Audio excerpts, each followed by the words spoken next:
श्री स्वामी समर्थ. आम्ही गरब्याच्या प्रॅक्टिसला जातो. थोडीशी क्लिप आहे, मशीन आहे आणि शिलाई येते, म्हणजे मशीन चालवता येते. पण कपडे शिलाई करताना येत, तरी पण आपण मशीनच्याद्वारे कसे कपडे शिवू शकतो हे आज आपण बघूया. बघा, माझ्याकडे तर कपडे भरपूर शिवायचे, पण ही माझ्याकडे पेंडिंग पडले होते शिलाईची. आणि शिलाईची म्हटलं की तर मी आपल्या कारागीरला देऊन टाकते. पण ही फिटिंग करायचे कपडे होते, एवढे सारे कपडे. हा पण एक ड्रेस केली आणि हा छोट्या मुलीचा एक नऊवारी पातळ शिवली आहे, साडी शिवली आहे मी आज.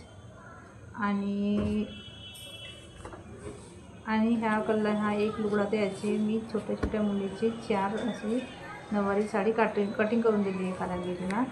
ते शिवून उद्या आणणार आहे. आपण अगर आपल्याला शिलाई नाही कपडे शिवायचे असतील तर आपण लोकांचे फिटिंगचे कपडे, शिलाईचे कपडे एकदा शिवायला म्हणजे कस्टमरचे घेतले की ते आपोआप आपल्याकडे जातात. पण काय होते, आपण त्यांना वेळेवर देऊ, त्यांना थोडेसे आधी कमी पैसे घेऊ आणि नंतर आपलं थोडंसं आपल्या बजेटमध्ये येऊ. पण एकदा का आपल्याकडे ते कपडे यायला लागले ना, तर आपले चांगले असे पैसे जसे निघतात, आपला खर्च पण निघतो आणि आपल्याला पैशामध्ये मदत पण होते. असं आपण त्या पैशातून, जसे घरचे पैसे जरी नाही मिळाले तरी आपण आपला खर्च त्या पैशातून भागवू शकतो. कारण आपल्याकडे ऑलरेडी मशीन असते, आपण मशीनचा उपयोग पण करू शकतो. आणि आपल्याकडे दुपारची वेळ असतेच, नाहीतरी काम केल्यानंतर करून काप आपण दिवसभर तर करत नाही, थोडंफार आपण आराम वगैरे करतो. आणि काय होतं, आपण इकडे तिकडे बसतो किंवा मोबाईल पाहत बसतो.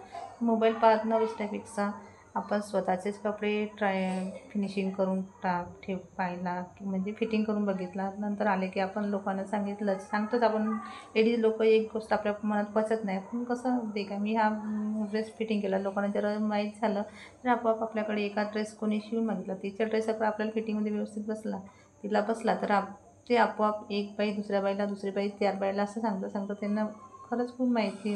मग ते कसं आपलं हे सांगावं लागत नाही, ते आपोआप आपल्याकडे कपडे येतात आणि आपण फिटिंग करून देऊ. पण वेळेवर देणं गरजेचं असतं, जास्त दिवस लांबून ठेवायचं नाही आणि खूप जास्त पैसे पण घ्यायचे नाही, आपल्या एरियाप्रमाणेच घ्यायचं. आणि याच्यामध्ये खूप आपण पैसा कमवू शकतो. धन्यवाद.